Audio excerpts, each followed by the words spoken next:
May the words of my mouth and the meditations of all our hearts be acceptable in your sight, O Lord, our rock and our Redeemer. Please be seated.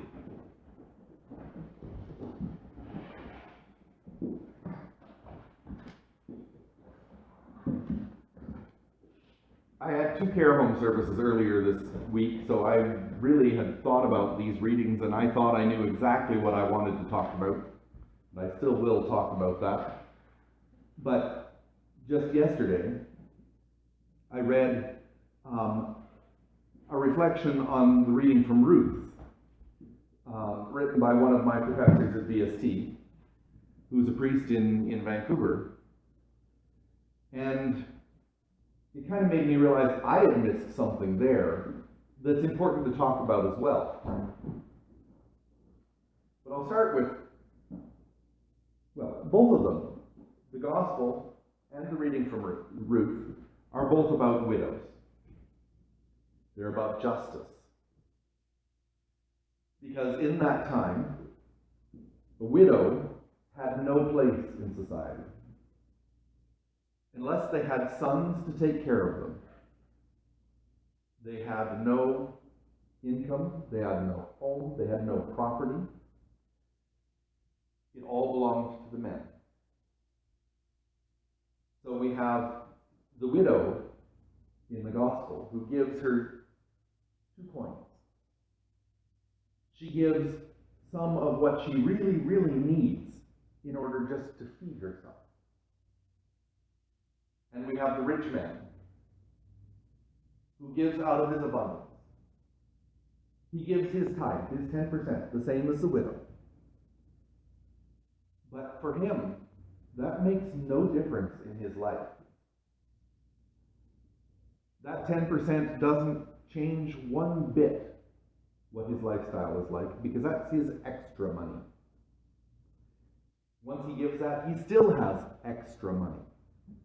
We have a lot of that today, except now we have far more people in the widow's position, and very few who could easily give 50% and not notice it.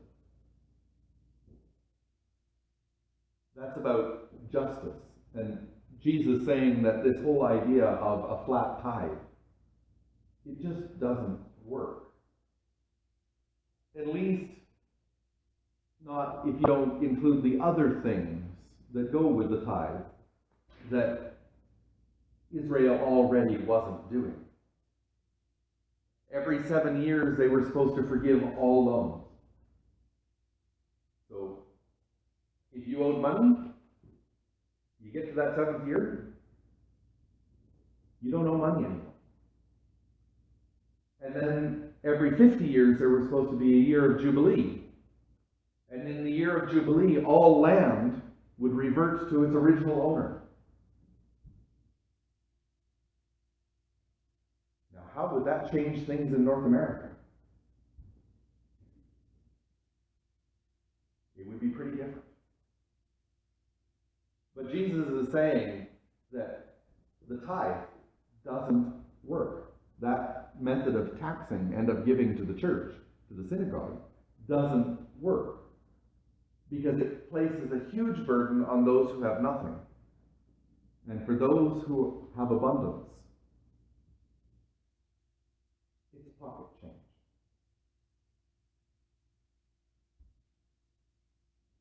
Earlier in the Gospel, it talks about how to live as a Christian. It talks about the scribe who wanders around in his robes, saying long prayers so that everybody can see, but not actually caring for the widow.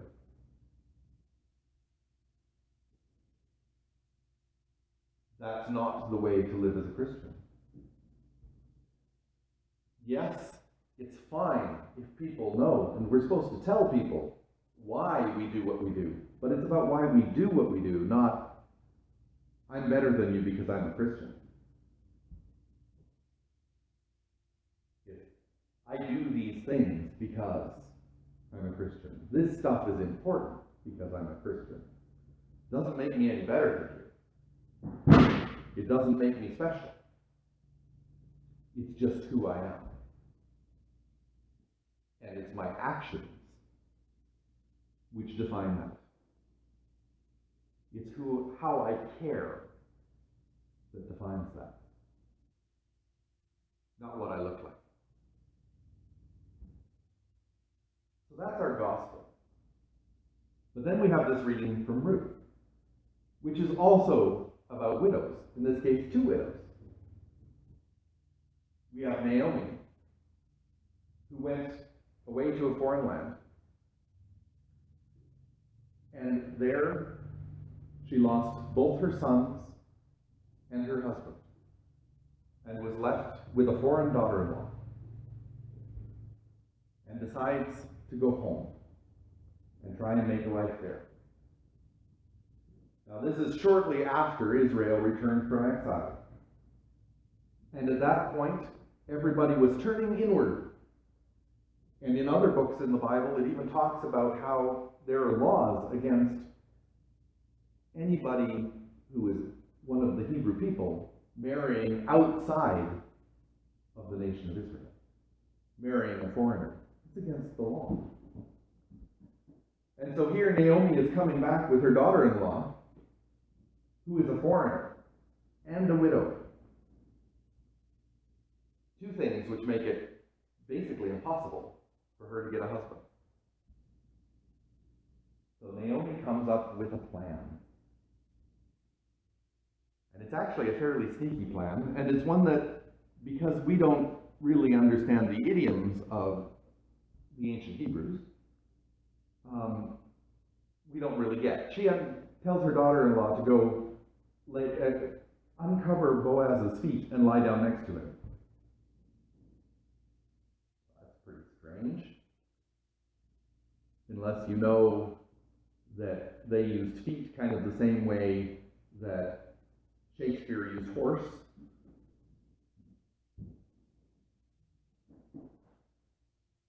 She's not uncovering his feet.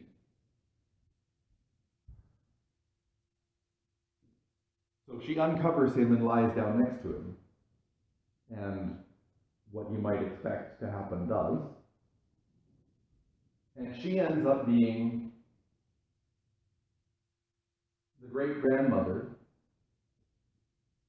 of David. At a time when the nation was saying, we can't marry outside. We have to keep the bloodlines pure. And the greatest king of the Old Testament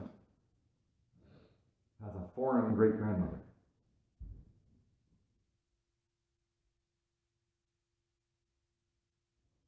As my prof said, it ain't necessarily so.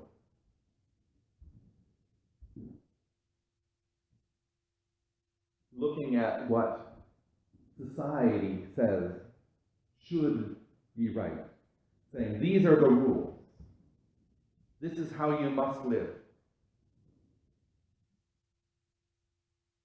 Very often, what we come across in here is it ain't necessarily so. In fact, most of the time when we look at what living as Jesus did means compared to living as what society tells us we should, it definitely ain't necessarily so. And what are the consequences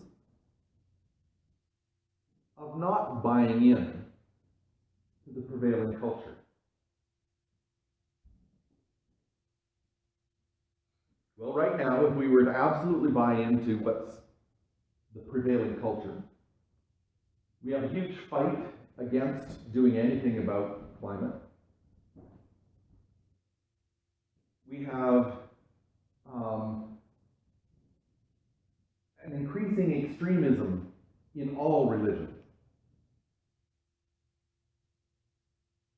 An absolute thought that I'm right and you're wrong, and I have to fix you because it matters to me what you believe. That's all over, and it's not just in Islam, it's not just in Christianity, it's everywhere. It's not even just in religion, it's in politics. They are so polar.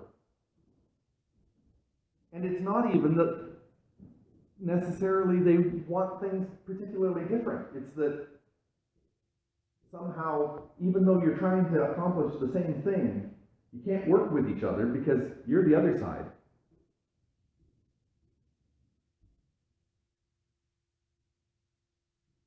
That's not what Jesus calls us to do.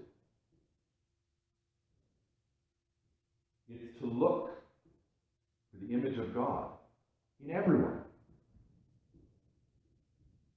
To step out in love. To embrace the foreigner. To embrace the one who is different.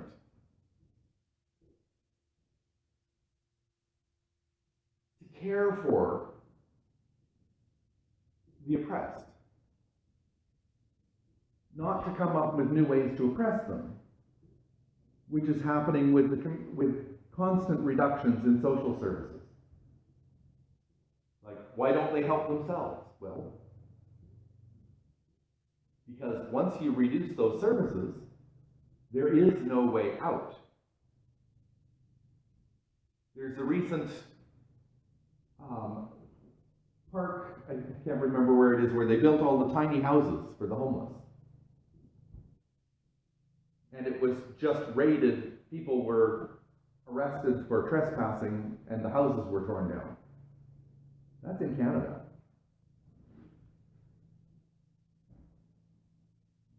Getting people into houses and off the street should be our goal, not taking away the houses that have been built for them, even if they're on public land. So how do we change that view? How do we step out and say, this is not the way it's supposed to be? It ain't necessarily so that things have to be the way society is saying they have to be.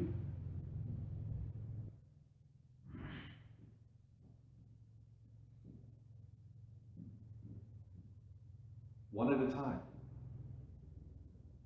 Small groups. Little projects.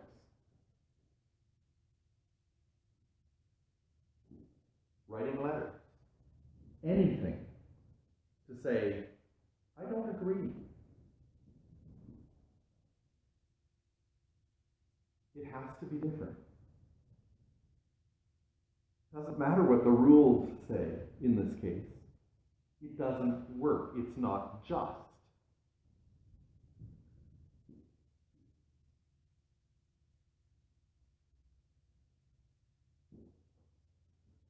When we stand up for justice, God stands with us.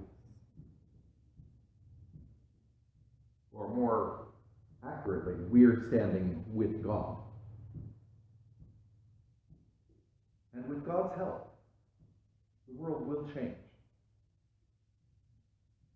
It doesn't have to be